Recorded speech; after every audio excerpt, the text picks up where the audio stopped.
So we come with a very interesting background of dichotomy background that seems to have overlapped. So Linda is a bioethicist, I'm a computer scientist. We really have had a wonderful time discussing the ethics of biotechnology. The purpose of this particular presentation is to extend the traditional models of personhood. These have included in the past proportional autonomy, privacy, and culpability to include non-humans. In law, historically, non-human animals have been considered property. Slaves, women, and children were considered as non-human or chattel until the mid to late 1800s and early 1900s. Yet non-human entities such as corporations and ships have been recognized and given rights as persons. The traditional notion of personhood has been hierarchical, including the great chain of being, in which God is at the top of the list, then followed by angels and demons, man, then women, animals, plants, and minerals, with the realm of becoming being a hierarchical dichotomy. If you are a property, you have no rights. I was reminded in listening to the presentations of a quote from Hamlet in which he compares his father to his stepfather as Hyperion as to a satyr. And in there he says, "What a piece of work is man, how noble in reason, how infinite in faculty, in form and moving, how express and admirable. In action, how like an angel, in apprehension, how like a god, the beauty of the world, the paragon of animals." So that has been the traditional view. There has also been contrary views, such as the Jainist holistic view, in which we are responsible for the planet. As we look toward the changes in looking at animal rights, well, I'm reminded too of the New York Times article, which is dogs are people too. Or as I say, people are dogs too. In which they have been training the dogs to become MRI. You're going to have to help me with this one. Okay, let's go back. I'll get this back to where we were. Just go ahead and close it. Hit escape. Yeah, because you're dealing with a Mac here, I think, or something. How do I get back to my presentation? Need your help, techie. And I usually do this pretty well, but I think you hit it. It's on full screen. it's on full screen, Yeah. that's it. Okay. Yeah. You can go. Thanks. There it goes. Okay, that's where it was. So that's Got it. where we go. And we got to go back to from current slide. Okay. So using MRIs and fMRIs, we are starting to look at mapping our brains and trying to assign cognitive capability to our technology. As a result, we're seeing a convergence of nano, bio, info, and cogno technologies to create new beings. As creators, what are our moral responsibilities for the creatures we create? As we enhance ourselves, we've seen an exponential growth in the AI world. And I've been working in AI since the 1980s, and have seen tremendous reshaping of thinking as to what the direction should be. So should we be applying intelligent engineering to the nth degree to biologically inspired designs and to do a merger of cognitive and technology with the genetic?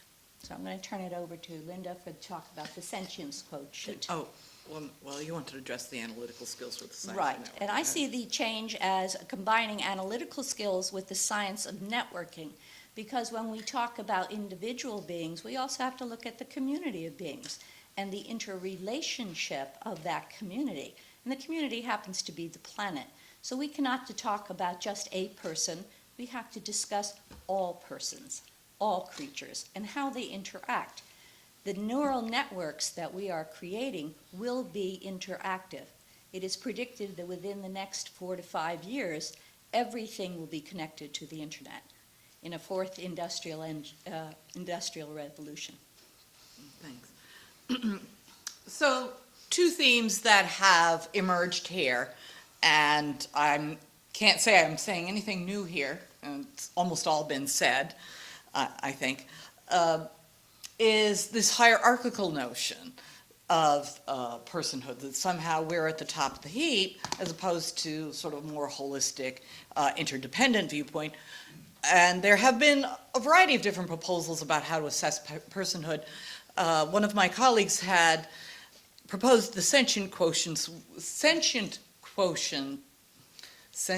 quotient, but that more has to do with computational ability than any sort of utilitarian notion of the ability to feel pleasure and pain. So I think it might be more accurately called a sapiens quotient. But, no, there's another one before that, sorry. No. Thanks. Sorry. There we go. Can I do this? Previous, sorry. And, okay. All right. So we had it. Okay. Sorry. There we go. And although I have a little clip here, I'm not sure I'm going to use it because I don't think we necessarily have the time here.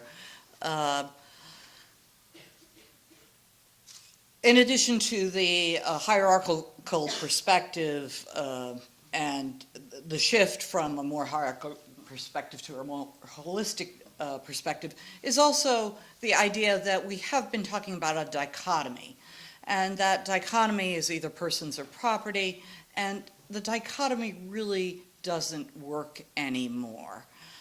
It's not A or B, it can be A plus B, it can be not A, not B, and while we also are looking at the explosion of AI and the potential for AI to have recognized rights, I think the more likely scenario that's going to happen is that we will gradually incorporate technology into ourselves and Sort of create a new set of beings that are half machine and half human. Where does that fall on this hierarchy?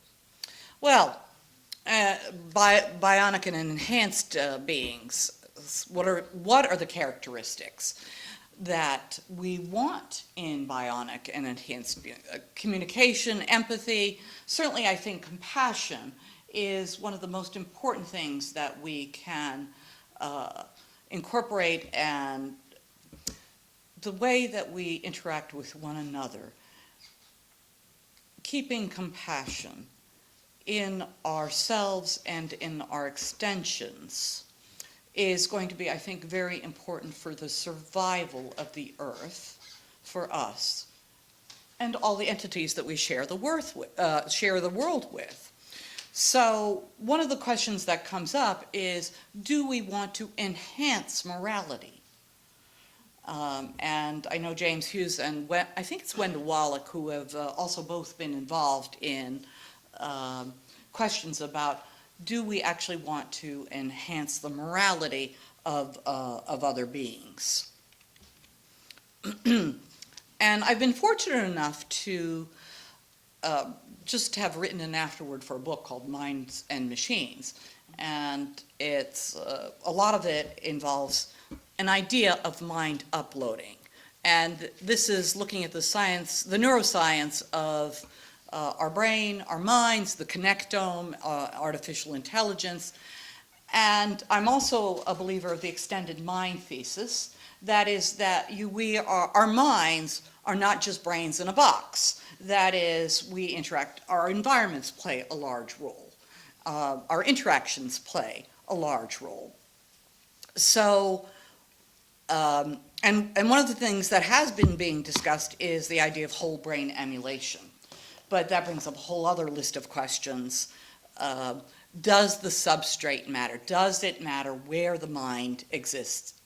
And the extended mind thesis says, well, it would be a very different person or a very different entity if you take it out of the biological substrate. So there's some interesting questions that came up. An idea of destructive uploading, that is that you are somehow able to create your thoughts, your feelings, and upload them up to something. The idea of gradual uploading or stopping aging is actually the one I find most appealing, which is that we can gradually replace our neurons and our thoughts and our memories to the point where you won't even be able to tell where the original has begun and the replica or the sorry, I can't think of the right word. No, not the new entity, but the replacement, okay, has become. And then there is a non-destructive approach, which is really just copying, being able to copy someone's mind. And I'm not talking just about humans' minds, I'm also talking about animals' minds. We are beginning to understand more about thought processes, not just for humans, but for dogs, for cetaceans, for other creatures too. And in being able to understand this, we will be able to have empathy. And the question we want to be asking is, what virtues do we want to have with these bionic and enhanced beings? And one essential part of being able to uplift animals, to be able to, I think, enforce human rights, is to be able to have a sharing of that experience. There's been a talk about that, a lot of talk about that here. In this book that's coming out, we talk about M's, or emulations. Well, I would make a distinction between a simulation and an emulation. A simulation is a mere copy, an emulation is an actual uploading, a recreation of sorts. And it really, to a large extent, comes back to the golden rule. How would you like to be treated? And that's the thing that we all share here. We would like to see animals treated the way that we would like to be treated. And I think that that is a lesson that we can carry with us into the expansion of technologies. This is your slide, so I'm going to let her talk about it in a second. But in order to help promote the expansion of this notion of personhood, I would like to propose the development of an interdisciplinary study of interspecies communication, including but not limited to electromagnetic fields, which we know plants do, biochemical signals, the neuroscience of linguistics. I don't know, how many people here think in words, and how many people here think in images? Okay. Neurolinguistics, I don't think covers it. Linguistics doesn't cover it all. Neurolinguistics, I would like to believe, is a broader topic. And what about telepathy? There are so many ways now that we are beginning to be able to communicate and understand. Somebody had mentioned to me the other day echolocation as a means of communication. Now, cybernetic dolphins, somebody mentioned to me too, seriously, is Google studying the secret language of dolphins? Apparently not, but there's a great article in The Atlantic about, the answer is no. Well, the answer might be no, but it is actually much more complicated than that. Plus, I have heard several of my younger colleagues saying that coding is the new universal language. I can't say I know exactly what that means, but can we code for empathy? Can we code for compassion? Oh, goodness, sorry, wrong way, this way? Okay. So, one of the things that we were working on, and there's just so much to cover here, I'm afraid I've sadly not been able to cover adequately the things that I'd like to express here. But I would ask my colleagues to help us design a 3D dynamic network model to expand the notion of personhood, because it's not a dichotomy anymore. And it's not something that can be expressed necessarily in paper. And we do not exist in a vacuum, we exist within a system. And like the extended mind thesis, the whole idea of persons is part of a very complex system. It is relational. And so that perhaps by creating a network model, a 3D dynamic network model, we can break out of the mold of a dichotomy or hierarchy. And although our capacity to truly understand what it's like to be a chicken, or to be a dog, or to be a bat, might be limited by our cognitive capacity at this time, we are extending our cognitive capacities. And if we can capture those experiences, the whole idea in philosophy of mind of qualia, the ability to capture an experience, if we can share that experience, then we can, I think, have compassion for other species and compassion for other beings that we share the work, with which we share the world, and compassion for the entities that we create. And we want to imbue those creations with compassion and the ability to share experiences. And so I would posit that the question that as boundaries will blend and blur due to the exponential evolution of AI and technology, the question is not necessarily who or what are persons, but what sort of beings do we want to be? What sort of world do we want to create? And that's it for me. I'm going to leave it over to my sister to wrap My up. only comment on the horse was that we think of animals as being continuing to maintain their current status.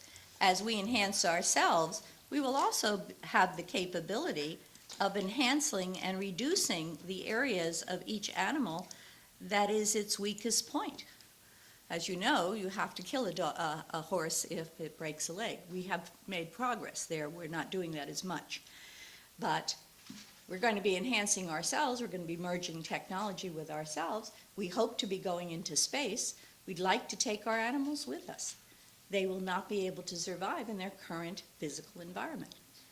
So do we have a moral obligation to bring them along in enhancement, or is that somehow abrogating their self-interest?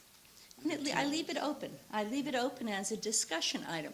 But we don't have a problem of implanting things into us.